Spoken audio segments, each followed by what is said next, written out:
दौरान हमारी स्किन जो है वो सन में काफी ज्यादा एक्सपोज रहती है। तो आज हमारे साथ है डॉक्टर जहांगीर, जो हमें बताएंगे कि आखिर इस सन के एक्सपोजर की वजह से कई सारे जो इश्यूज जो होते हैं वो क्या होते हैं और उनको आप किस तरीके से स्किन केयर करके मेंटेन कर सकते हैं।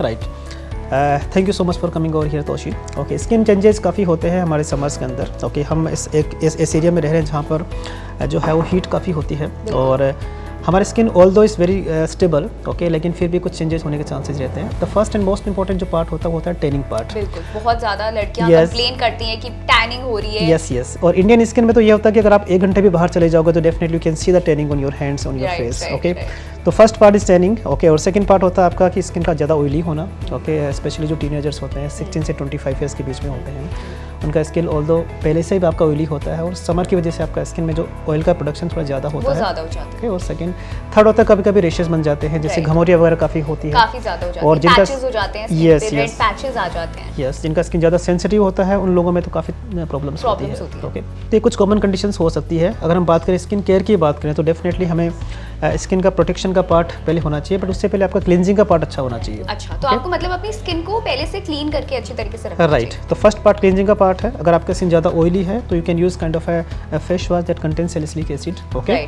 या फिर ऐसे कुछ बेंजोल पेरोक्साइड नाम से एक जो है वो ऐसे केमिकल्स होते हैं जो कि अगर आपका स्किन ज़्यादा पिंपल प्रोन स्किन है तो उस कंडीशन के अंदर आप इस तरह का फेस वॉश यूज़ कर सकते हैं। सेकंड बात करें मॉइस्चराइजर की पार्ट, तो मॉइस्चराइजर आपको क्रीम बेस्ड मॉइस्चराइजर यूज़ नहीं करना है। You have to use either gel formulations और लोशन फॉर्मुलेशंस। उससे क्या होता है कि आपका जो है वो स्किन ज़्यादा स्टेबल रहेगा और ज़्यादा ऑयली नहीं होगा। ओके, ज़्यादा पिंपल प्रोन भी नहीं होगा। Third and most important part वो है आपका सनस्क्रीन। देखिए तो सनस्क्रीन को लेके काफ़ी लोग मिथ है और मेरे यस और काफ़ी लोग मेरे पास में आते हैं, डॉक्टर आई वांट SPF 100 और उससे ऊपर भी हो कोई तो मुझे दे दीजिए।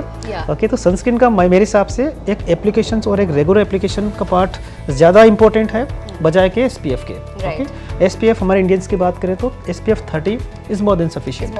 लेकिन सबसे बड़ी बात है कि हम सनस्क्रीन कैसे यूज़ कर रहे हैं। डॉक्टर, सबसे पहले तो मैं जानना चाहूँगी SPF होता क्या है? कई लोगों को पता नहीं होता है और वो इसीलिए आपको आकर के ऐसे सवाल करते हैं कि मुझे 100 SPF वाली कोई सनस्क्रीन दे दीजिए। है तो देखिए SPF मतलब होता है सन प्रोटेक्शन फैक्टर। इसका मतलब जैसे SPF 30 है तो SPF 30 का मतलब ये होता है कि जैसे एग्जांपल अगर आपने स्किन के अंदर एक 1 आवर तक आपने स्किन को आपने सन से कह सकते हैं कि आपने एक्सपोजर दिया। एक्सपोजर देने के बाद में हो सकता है कि एक 12 आवर्स के बाद में कुछ रेडनेस होगी वहाँ पर। ओके, अगर आप सनस्क्रीन लगाते हैं तो कह सकते हैं कि उतना ही रेडनेस करने के लिए आपको 30 टाइम्स ज़्यादा एनर्जी देना पड़ेगा। मेन बात जैसे मैंने बताया कि कैसे यूज़ करना चाहिए, तो फर्स्ट है कि एवरी 2 आवर्स आपको यूज़ करना पड़ेगा। एवरी 2 आवर्स सनस्क्रीन यूज़ करें और इसका ये मतलब नहीं कि अगर आप 50 यूज़ कर रहे हैं 60 यूज़ कर रहे हैं उससे ज़्यादा फर्क नहीं पड़ेगा। SPF 30 इंडियन स्किन्स के लिए काफ़ी ठीक है। और दूसरी बात, अगर आप लगता है कि आप कहीं बाहर आउटडोर्स पे ज़्यादा है तो SPF 50 आप यूज़ कर लीजिए। ओके, सेकंड है कि आपको एक थिक कोट लगाना पड़ेगा। थिक कोट, तो एप्लीकेशन काफ़ी थिक होनी चाहिए और एवरी 2 आवर्स होनी चाहिए। और सिलेक्शन की बात करें तो आप कोशिश कीजिए जेल बेस्ड, काफ़ी अच्छी सनस्क्रीन आती है।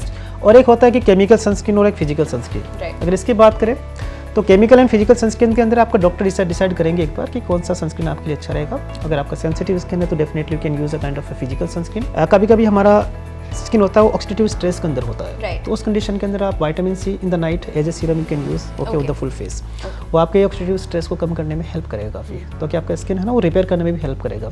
दिन में हमारा स्किन थोड़ा डैमेज हो सकता है, लेकिन अगर आपने विटामिन C यूज़ किया है इन द नाइट डेफिनेटली आपका नेक्स्ट डे एक अच्छा रिपेयर्ड स्किन रहेगा। So that is you know that can face the next day basically. तो डॉक्टर ने एक और टिप दी है कि विटामिन C का एप्लीकेशन भी आप जरूर करें, इससे आपकी स्किन जो है वो समर्स में रिपेयर होती रहेगी। तो ये थी डॉक्टर जहांगीर की स्किन केयर टिप्स जो आपको ज़रूर फॉलो करनी चाहिए समर सीजन के दौरान। बाकी ऐसे और इंटरेस्टिंग और इन्फॉर्मेटिव वीडियोस देखने के लिए आप ट्रेंड्स 9 को लाइक, शेयर और सब्सक्राइब कर सकते हैं। साथ साथ हमारी वेबसाइट TV9 भारतवर्ष और ट्रेंड्स 9 पर लॉग ऑन करना ना भूलें।